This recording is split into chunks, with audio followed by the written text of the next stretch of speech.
Welcome all of you. Welcome to the current affair discussion. पहा, आज अतिशय महत्त्वाचा मुद्दा मी तुमच्यासमोर डिस्कशनला घेऊन आलेलो आहे आणि तो तुम्हाला द हिंदूच्या टेक्स्ट अँड कंटेक्स्ट या चॅप्टरमध्ये 4 सप्टेंबर या पेजमध्ये 4 सप्टेंबर रोजी आला होता. हा जो हेट स्पीच बद्दलचा जो टॉपिक आहे, हेट स्पीच म्हणजे काय? एखाद्याबद्दलचं द्वेषयुक्त केलेलं भाषण.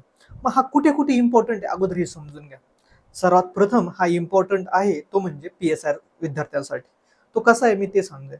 बट फक्त PSR विद्यार्थ्यांसाठीच नाही, हा पॉलिटीच्या विद्यार्थ्यांसाठी सुद्धा अत्यंत महत्त्वाचा म्हणजे जनरल स्टडी GS2च्या अँगलने सुद्धा अत्यंत महत्त्वाचा टॉपिक आहे. याचबरोबर तो टॉपिक GS4 आणि एसे या संपूर्ण चारही सब्जेक्टसाठी अत्यंत महत्त्वाचा टॉपिक आहे.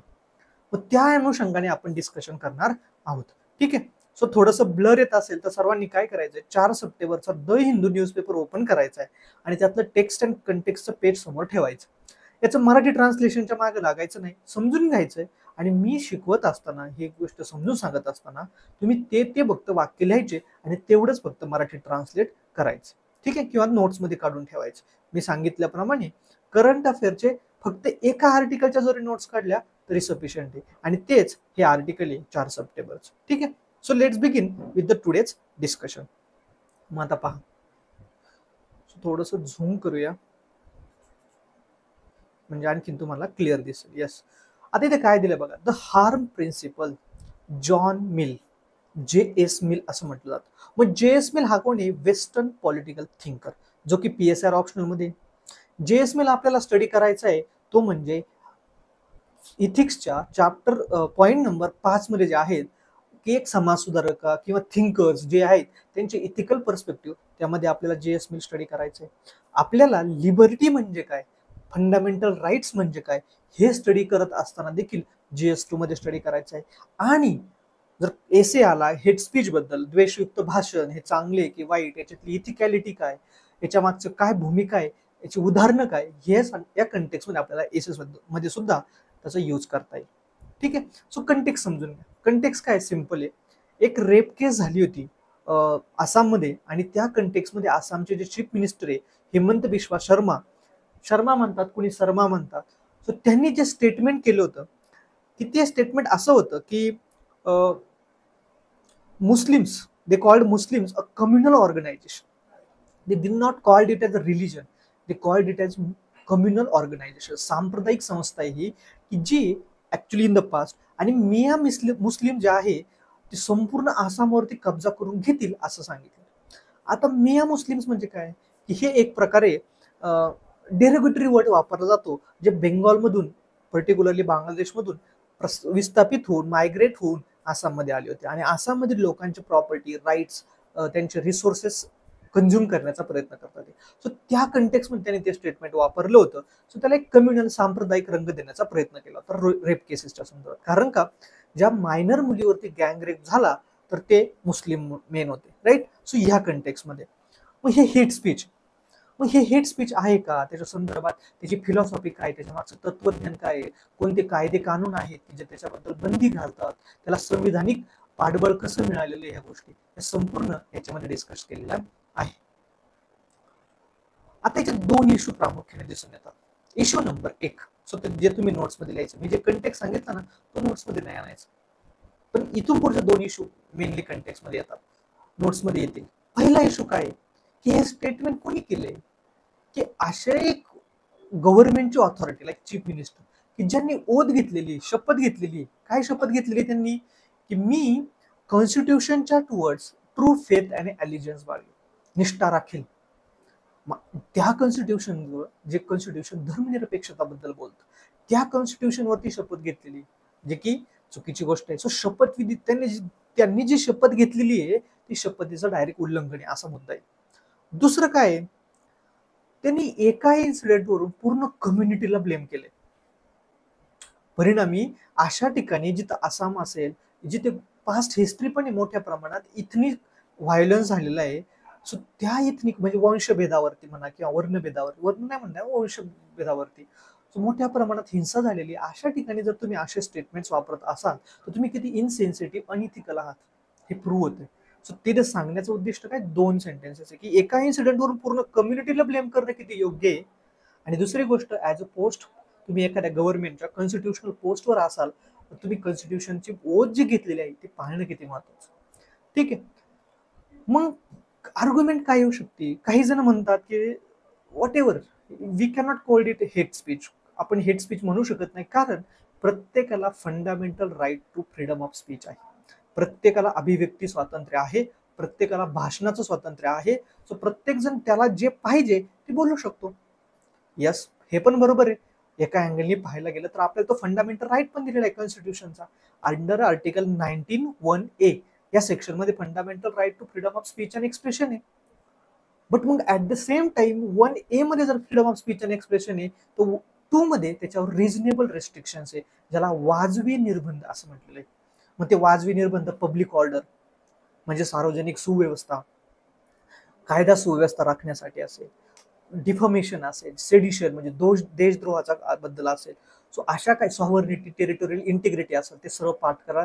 रिजनेबल रेस्ट्रिक्शन्स काय ते किंवा लक्षात ठेवा. सो ह्या सगळ्या गोष्टींवरती वाजवी निर्बंध लावायला आपल्याला कॉन्स्टिट्यूशनने परवानगी दिलेली आहे. म्हणजेच काय, वाजवी निर्बंधाचा अर्थ असा आहे की जर फंडामेंटल राईट्स, आपले मूलभूत हक्क आपले एक्झरसाइज करत असताना, त्यांचा वापर करत असताना जर काही प्रकारे जे खाली दिलेले वाजवी निर्बंध आहे ह्या कंटेक्समध्ये लेट्स कायदा आणि सुव्यवस्था मोडत असेल, देशद्रोह बद्दलच्या गोष्टी केल्या जात असेल, तर अशा गोष्टी होऊ नये म्हणून मूलभूत हक्कावरती एक रिस्ट्रिक्शन आणलेले, मर्यादा आणलेल्या आहेत, निर्बंध आणलेले, त्याला आपण वाजवी निर्बंध म्हणतो. मग हे योग्य आहे का? कारण अशी सिच्युएशन फक्त तुम्हाला इंडियात पाहायला मिळते. US मध्ये बिलकुलही कोणत्याही प्रकारचे निर्बंध नाही, बट इंडियामध्ये तुम्हाला ते निर्बंध पाहायला मिळतील. मग हे बरोबर आहे का? हे योग्य आहे का? आपण स्वतःला लोकशाही म्हणतोय, मूलभूत अधिकारांवरतीच खूप सारे निर्बंध लादले जातात, ते योग्य आहे का? आणि मग त्याचं तुम्हाला एक प्रकारे जस्टिफिकेशन या आर्टिकलमध्ये दिलेलं आहे, की त्यांचं म्हणणं आहे की रिजनेबल रेस्ट्रिक्शन आहे, त्याच्यामुळं गव्हर्नमेंट ऑफिशियल त्याच्यावर कायदा बनवू शकतात. गव्हर्नमेंटने कायदा देखील बनवलेला आहे. इव्हन नवीन जे भारतीय न्याय संहिता आहे त्याच्यात पण प्रोव्हिजन्स आहेत. जुने IPC, CRPC मध्ये देखील प्रोव्हिजन होते आणि ते एक प्रकारे क्रिमिनल ऍक्टिव्हिटी मानली जाते. सो कोणत्याही प्रकारे हेट स्पीच की जे व्हायलन्स म्हणजे हिंसेला प्रवृत्त करतं, ते हेट स्पीच वरती कायदेशीर कारवाई केली जाऊ शकते. हे IPC, CRPC मध्ये देखील आहे. आणि एवढंच काय, इलेक्शनच्या कोड ऑफ कंडक्ट मध्ये पण आहे. एक प्रकारे करप्ट प्रॅक्टिस मानलं जातं इलेक्शनमध्ये, इलेक्टोरल ऑफेन्स मानलं जातं, हेट स्पीच प्रमोट करायला बंदी आहे. बट तुम्ही पाहिले इलेक्शनमध्ये यावेळेस यम किती चालला होता. यम म्हणजे मंगळसूत्रापासून तर अगदी म्हैसपर्यंत सगळं समजून घ्या. ठीक आहे, 2024 इलेक्शन मध्ये. मग आता त्यांनी सांगितलं हार्म प्रिन्सिपल, हानीचा सिद्धांत म्हणजे काय, मराठीत सांगतो, मग आपण त्याच्यामध्ये शब्द काय ते बघूया. हार्म प्रिन्सिपल म्हणजे काय समजून घ्या. मला मूलभूत अधिकार आहेत, बट त्या मूलभूत अधिकारांचा वापर करताना माझ्या कृती अशा असल्या पाहिजे की त्या इतर कोणालाही हार्म करता कामा नये किंवा हानी पोचवता कामा नये. जर मी माझ्या मूलभूत हक्कांचा वापर करताना कोणावरती हानी पोचत असेल किंवा त्या कृत्यांमुळे कोणावरती नुकसान होत असेल, तर मात्र सरकारला त्या कृत्यांवरती, त्या मूलभूत अधिकारांवरती निर्बंध लादता येतील, हे सांगणारा म्हणजे हार्म प्रिन्सिपल. आणि मग याचा पुरस्कर्ता कोण आहे, तो जॉन मिल, JS मिल म्हणतो आपण त्याला. JS मिलचं एक पुस्तक आहे ऑन लिबर्टी. त्या ऑन लिबर्टी JS असं म्हटलं जातं, if anyone is liberal it is mill. म्हणजे काय, या जगातमध्ये किंवा विचारवंतांमध्ये जर खरंच कोणी उदारमतवादी असेल तर तो मिल आहे, कारण त्यांनी त्या गोष्टींबद्दल बोलले. बरोबर. मग त्यांनी त्याच्या ऑन लिबर्टी या पुस्तकामध्ये काही कन्सेप्ट सांगितल्यात. पहिली कन्सेप्ट आहे ती म्हणजे त्यांनी काय प्रयत्न केला, त्यांनी पाहिलं हा जो बेंथम जो आहे, जो उपभोक्तावादाबद्दल बोलतो. उपभोक्तावाद म्हणजे काय, इथिक्सचं लेक्चर बघा कालचं, तुम्हाला लक्षात येईल. सो ह्या उपभोक्तावादाबद्दल बोलतो, त्याच्यात काही प्रॉब्लेम्स आहेत. कारण का, त्यातून असं दिसून येतं man is a by nature selfish animal, स्वार्थी आहे. म्हणून त्यांनी हा उपभोक्तावाद थोडासा बदलण्याचा प्रयत्न केला, जेणेकरून त्याच्यातली नुकसान कमी करण्याचा प्रयत्न. मग नुकसान काय कमी करण्याचा प्रयत्न केला, कसं, हे PSR वाल्यांचा पार्ट आहे. सो आपल्या GS ला तो फार एवढा इम्पॉर्टंट नाही. बट इथे सांगायचं त्याचं म्हणणं काय, की त्याचं म्हणणं आहे की आपले लोक प्रत्येक जण स्वार्थी आहे, युटिलिटेरियन आहे, उपभोक्तावादी आहे. म्हणजे प्रत्येक जणाला स्वतःचं फायद्याचं काय तेच करायचंय. मग हे करत असताना त्याचबरोबर समाजाचं सुद्धा हित कसं साधलं जाऊ शकतं, हे सांगण्याचा त्यांनी प्रयत्न केला. म्हणजेच कसं ते पहा पुढे तो सांगतो की फंडामेंटल राईट्स, मूलभूत अधिकारांचा वापर करत असताना राज्याला त्या अधिकारांचा वापर करत असताना जो मनुष्य आहे त्याच्यामध्ये इंटरफेअर करण्याचा अधिकार नाही. लेट सपोज मी माझा आता फ्रीडम ऑफ स्पीच आणि एक्सप्रेशन एक्सप्रेस करतोय, पण उद्या जाऊन गव्हर्नमेंट असं म्हणू शकत नाही की मोदीजींविरोधात बोललेत किंवा सरकार विरुद्ध बोलले म्हणून यांचं बंद करा. त्यांनी सांगितलंय मॅन काइंड, इंग्लिशमध्ये स्टेटमेंट सांगायचं झालं तर mankind has been warranted only if there is a harm to the all to intervene in the life of others. For example म्हणजेच काय, स्टेटमेंट थोडंसं इंग्लिश आहे जुन्या काळचं, त्या कंटेक्समध्ये मांडलेलं आहे. तो only the reason state he has been warranted to intervene in to the life of others or the mankind if it is a harming to others. म्हणजे काय, मराठीत सांगतो की जर स्टेट आहे, राज्य आहे, त्याला मानवाच्या अधिकारांमध्ये, मानवाच्या किंवा मनुष्याच्या अधिकारांमध्ये, अधिकारांच्या वापरण्याच्या कृतींमध्ये हस्तक्षेप करण्याचा अधिकार तेव्हाच आहे जेव्हा त्याच्या कृती म्हणजे मानवाच्या कृती या समाजाला हानिकारक असते, अदरवाईज नाही. म्हणजे मी जर काही कृती करत असेल तर स्टेटने हस्तक्षेप नाही करायचा अनटिल अँड अनलेस ते जर समाजाला हानिकारक ठरत नसतील तर, म्हणजेच हार्म प्रिन्सिपल. ठीक आहे, सो सिंपल आहे, हार्म प्रिन्सिपल समजला असेल. मग त्यांनी सांगितलं बघा, the only power that can rightfully exercise over any member of civilize community against his will is to prevent harm to other. So त्यांनी सांगितलं की सरकारला एवढीच ताकद आहे की तो फक्त माणसाच्या ह्या अधिकारांमध्ये इंटरव्हेन करू शकतो, सिव्हिलाइज कम्युनिटीमध्ये राईटफुली आपले अधिकार वापरू शकतो जर माणूस दुसऱ्याला हार्म पोचवत असेल तर. मग हार्म म्हणजे काय याच्यावर डिबेट सुरू झाली. असं एखादं कोणता की ऍक्च्युली सपोज फिजिकली कोणाला इंज्युअर करतंय, लेट सपोज मी कोयता घेऊन फिरतोय, राईट, ही फील आहे लोकांना की yes, for example me gun घेऊन सोबत फिरतोय माझ्या प्रोटेक्शनसाठी, तर हे लिगल पण आहे आणि हे काही लोकांना हार्म पोचत नाहीये. पण मी जर ती काढून ओपनली फायर करायला लागलो तर लोकांना हार्म पोचते. मग अशा वेळेस स्टेट इंटरव्ह्यू करू शकतं आणि तुम्हाला अरेस्ट करू शकतं. तुमच्या फ्रीडम जे आहे, तुमचं फ्रीडम टू लिव्ह, लिबर्टी, ते त्याच्यावरती निर्बंध घालू शकतं, ते तुमचं संपवू शकतं, त्याच्यामध्ये हस्तक्षेप करू शकतं. मग जेएसमी सांगतो दोन टाईपच्या ऍक्शन्स आहेत, कृती, मानवाच्या कृती दोन प्रकारच्या असतात. एक असती स्वतःबद्दलची कृती आणि एक असती अदर्स रिगार्डिंग म्हणजे दुसऱ्यांबद्दलची कृती. स्वतःबद्दलची कृती म्हणजे काय, मी चार भिंतींच्या आत काय करतोय सरकारला त्याच्याशी देणे घेत नाही, म्हणजे माझ्या वैयक्तिक लाईफमध्ये. फॉर एक्झाम्पल मी काही पर्सनल गोष्टी करत असणे सरकारला इंटरव्ह्यू करण्याचा अधिकार नाही. आणि म्हणून आता पहा याचं ऍप्लिकेशन कसं आहे बघा. बट ज्या अदर्स रिगार्डिंग ऍक्शन आहे ना त्याच्यामध्ये सरकार इंटरव्ह्यू करू शकतो. कारण अदर्स रिगार्डिंग ऍक्शन म्हणजे काय, मी अशा गोष्टी करतोय ज्या दुसऱ्यांच्या बद्दल देखील आहेत, दुसऱ्यांना त्यांचा अधिकार छिनून किंवा त्यांचा अधिकार हिसकावून घेणं असेल किंवा एक प्रकारे त्यांच्या अधिकारांवरती गदा आणणं असेल, त्यांच्या अधिकार, फॉर एक्झाम्पल एखाद्याचं राईट टू लाईफ आहे, मग मी ते जातोय बिटन टू डेट पर्यंत मारतोय, डेफिनेटली ते अदर्स रिगार्डिंग ऍक्शन आहे. मग अशा वेळेस मात्र सरकारला इंटरव्ह्यू करण्याचा अधिकार आहे, पण सेल्फ रिगार्डिंग नाही, हे जेएसमीचं म्हणणं. पण भारतामध्ये याच्यावरून इश्यू तयार झाले.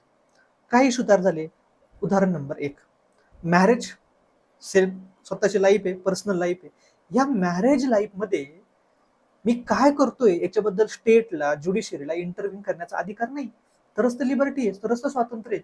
पण आपल्याकडे मरायटल रेप नावाची कन्सेप्ट आहे, येऊ राहिली, त्याच्यावर क्वेश्चन्स उभे राहतात की ऍक्च्युली मरायटल रेप, त्याच्यावरती पण व्हिडिओ टाकेल. बट तुम्हाला आयडिया तर असेल की वाईफ वरती फोर्सफुली कोणत्याही प्रकारे सेक्शुअल ऍक्टिव्हिटी लादणं म्हणजे मरायटल रेप. तिच्या विशेषच्या अगेन्स्ट, विल्सच्या अगेन्स्ट कोणत्याही प्रकारे हे सेक्शुअल ऍक्टिव्हिटी त्याच्यावरती इम्पोज करणं हे मरायटल रेप आहे. पण हे सेल्फ रिगार्डिंग ऍक्शन आहे ना, ठीक आहे. दुसरी गोष्ट, लेट सपोज मी आत्महत्या करतोय, ही सेल्फ रिगार्डिंग ऍक्शन आहे, याच्यामध्ये स्टेट इंटरव्ह्यू करू शकत नाही. मी स्वतःला हार्म पोचवते, मी अदर्स लोकांची लिबर्टी हिनं, बट तरी देखील मग आपल्याकडे तसं अलाउड नाही. मी सांगितलं लास्ट लेक्चरमध्ये की आपल्याकडे त्याच्यासाठी ऍक्ट आहे, मेंटल हेल्थ ऍक्ट 2017चं. ठीक आहे. सो ह्या ज्या ऍक्शन्स आहे, at the same time third thing जी अतिशय इम्पॉर्टंट आहे, पुट्टा स्वामी जजमेंट मध्ये आली होती, ती म्हणजे नवते सिंग जोहर केसमध्ये पण आली होती, ती म्हणजे LGBTQ कम्युनिटी. त्यांचं म्हणणे, सपोज आम्ही जर दोन सेम सेक्स असलेले पर्सन, इंडिव्हिज्युअल्स सोबत राहत असो तर ही आमच्या रिगार्डिंग ऍक्शन आहे, ही सेल्फ रिगार्डिंग ऍक्शन आहे, याच्यावरती दुसऱ्यावरती काही इम्पॅक्ट होत नाहीये. सो याच्यासाठी आम्हाला पूर्णपणे स्वातंत्र्य पाहिजे. सो लिगल करण्यासाठी सेम सेक्स मॅरेजेस त्या केसमध्ये पण आलेली आहे. बट इथे इश्यू काय आहे की तुम्ही आयडेंटिफाय करू शकत नाही की सेल्फ रिगार्डिंग कोणती आणि अदर्स रिगार्डिंग कोणती. बऱ्याचशा गोष्टी ह्या अदर्स रिगार्डिंग आहे आणि फार थोड्या गोष्टी ह्या सेल्फ रिगार्डिंग आहे. आणि याचाच परिणाम असा दिसून येतो की एक प्रकारे जे.एस. मिलनी भले तो स्वातंत्र्याबद्दल बोलत असो, भले तो उदारमतवादाबद्दल बोलत असो, भले तो लिबर्टी बद्दल बोलतोय, परंतु त्यांनी बऱ्याचशा गोष्टींमध्ये हस्तक्षेप करण्यासाठी सरकारला एक प्रकारे परवानगी दिलेली आहे, जे की ऍक्च्युली उदारमतवादाच्या प्रिन्सिपलच्या तत्वांच्या विरोधात आहे. सो त्याची थोडीशी इनकन्सिस्टन्सी दिसून येते, म्हणून तो त्याला क्रिटिसाइज केलं जातं. परंतु if anyone is liberal it is Mill. ठीक आहे, कारण सांगतो पुढे पहा. स्टेट और society do not have any justification in restricting the self regarding option. त्यांना सेल्फ रिगार्डिंग ऍक्शन मध्ये इंटरव्ह्यू करण्याचा काही अधिकार नाही. State can control other regarding action. For example त्यांनी सांगितले Navtej Singh Johar versus Union of India case, notes मध्ये लिहून ठेवा. State cannot criminalise homosexuality by recalling mills theory. तर त्यांनी काय सांगितलं, सुप्रीम कोर्ट ऑफ इंडिया असं कन्क्लुजन पर्यंत पोहोचलं की जे स्टेट आहे, राज्य आहे, ते क्रिमिनलाइज करू शकत नाही. की होमोसेक्शुअलिटी, जर होमोसेक्शुअलिटी इन्व्हॉल्व असेल तर ही गोष्ट क्रिमिनलाइज आहे, म्हणजे ही गोष्ट गुन्हा आहे कायदेशीर, असं सरकार म्हणू शकत नाही. कारण ही मिल्स थेरीनुसार ती एक सेल्फ रिगार्डिंग ऍक्शन आहे आणि स्टेट त्याच्यामध्ये इंटरव्ह्यू नाही करू शकत. Right. Next.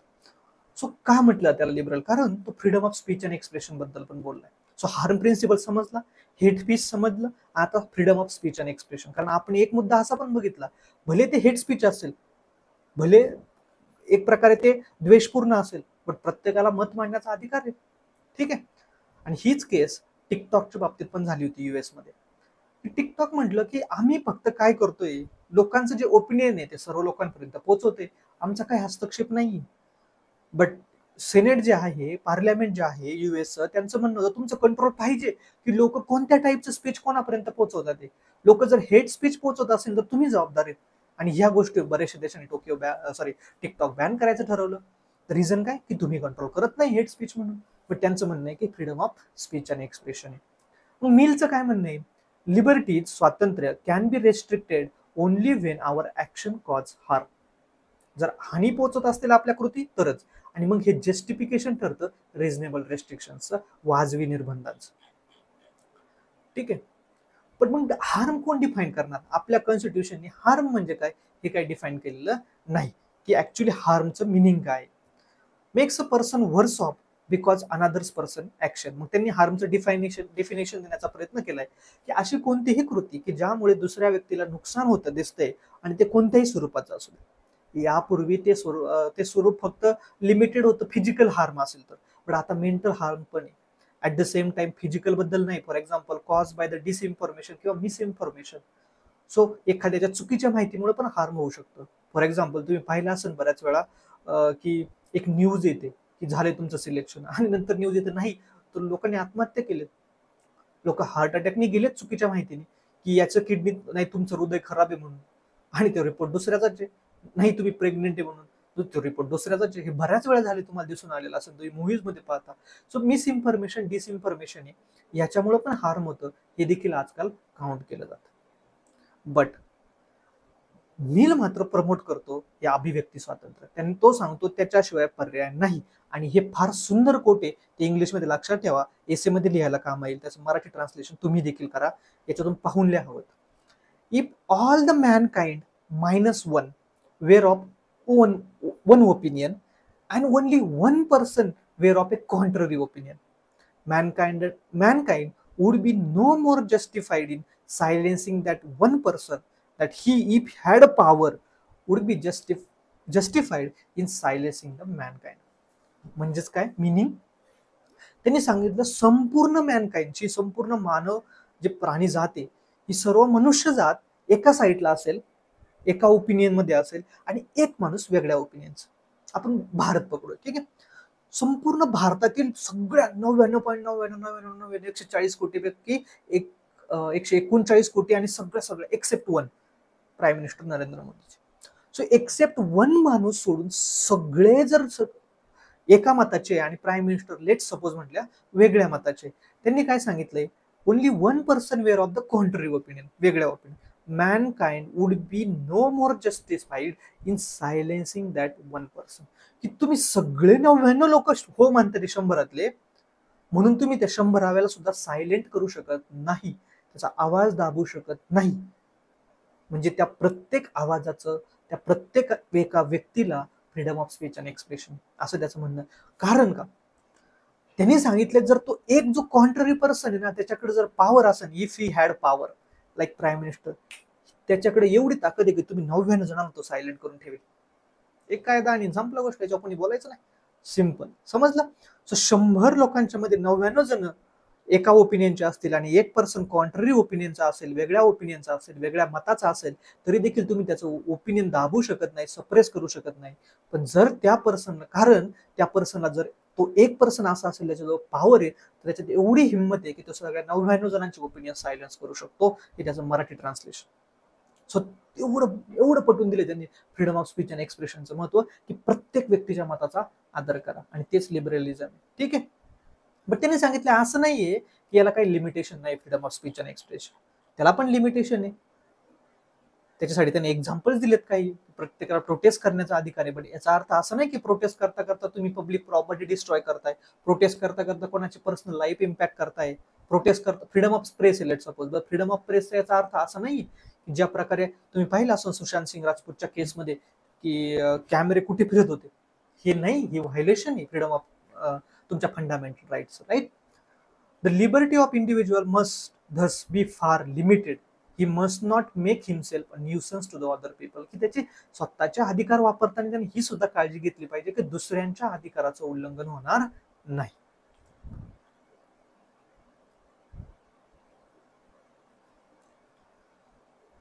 At the same time, allowing the hate speech could psychologically harm a group and could even incite other groups to the violence. But याचा अर्थ असा आहे की जर तुम्ही हेट स्पीच जर असंच प्रमोट करून दिलं लेट सपोज, तर अदरवाईज काय होऊ शकतं, त्यातून हिंसा वाढू शकते आणि पूर्ण सगळं समाज भडकू शकतो, अस्थिरता, अशांतता येऊ शकते. आणि त्यांनी इथं रवांडाचं एक्झाम्पल दिलेले, कशा प्रकारे या दोन कम्युनिटीमध्ये रेडिओ मार्फत fundamental of right to freedom of press और प्रेस फ्रीडम या नावाखाली कशा प्रकारे हेट पसरवलं जात होतं, त्याचं एक्झाम्पल दिले.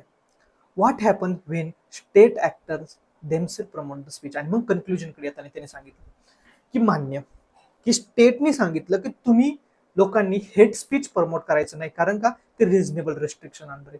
पण what if state it self started promoting the speech. इथे या कंटेक्स्ट मध्ये कोण येतो, स्टेट म्हणजे prime minister, sorry chief minister आहे. राईट. येस, चालू. सो चीफ मिनिस्टर स्वतः एक स्टेट ऍक्टर आहे, स्टेट मधील भागधारक आहे. सो स्वतः जर राज्यांनीच या गोष्टी सुरू केल्या तर कशा होणार, हे त्यांनी क्वेश्चन उभा केलाय. कॉज हार्म आणि त्याचबरोबर ज्या एजन्सी एन्फोर्स करणार आहेत ह्या गोष्टी, जे काही पोलीस असतील एटसेट्रा, त्यांनी पण ह्या गोष्टींबद्दल ऍक्शन घ्यायचं सोडून दिलं. जसं की इलेक्शन कमिशनने काहीच ऍक्शन नाही घेतली प्राईम मिनिस्टर मोदीजींवरती हेट स्पीच बद्दल, हिंदू मुस्लिम केल्याबद्दल. Right. Mill's case for free speech is not built on a foundation of universal rights. त्याचं म्हणणं काय, युनिव्हर्सल राईट्स नावाची गोष्ट नाही, म्हणजे सगळ्यांना सगळे अधिकार अगदी युनिव्हर्सली मिळालेले असं काही नाही, तर त्याच्यावरती रिझनेबल रेस्ट्रिक्शन आहे. While Mill's vision for a liberal-minded world is not what we see today, the harm principle continue to be discussed and in a relevant. ठीक आहे. सो होपफुली तुम्हाला हार्म प्रिन्सिपल बद्दल कळालं असेल. सो PSR वाल्याने काय करायचं आता, हार्म प्रिन्सिपल बद्दल एक नोट लिहायची. Question is simple. Do you think reasonable restrictions in Indian constitution can be justified? Full stop. हा GS साठी देखील प्रश्न आहे. ठीक आहे. जे PSR ऑप्शन नाही त्यांच्यासाठी प्रश्न आहे. सिंपल. काय प्रश्न आहे त्यांच्यासाठी,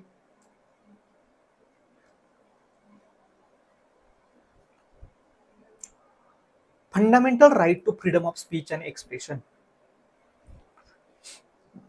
मनुष्याला किंवा भारतीय नागरिकाला असलेला मूलभूत अभिव्यक्ती स्वातंत्र्याचा अधिकार हा वाजवी निर्बंधांशिवाय अपुरा आहे. जस्टिफाय करा, स्पष्ट करा, प्रूव्ह करा, वॉट एव्हर. ठीक आहे. सो आणि ते दोन स्टेटमेंट लिहून ठेवा, हार्म प्रिन्सिपल म्हणजे काय आणि ते त्याचं JS मिलचं एक वाक्य. ठीक आहे. सो ह्या डिस्कशन मध्ये इथेच थांबूया. होपफुली तुम्हाला ते फ्रुटफुल राहिलं असेल.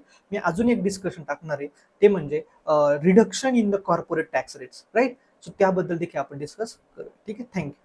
थांबूया इथे.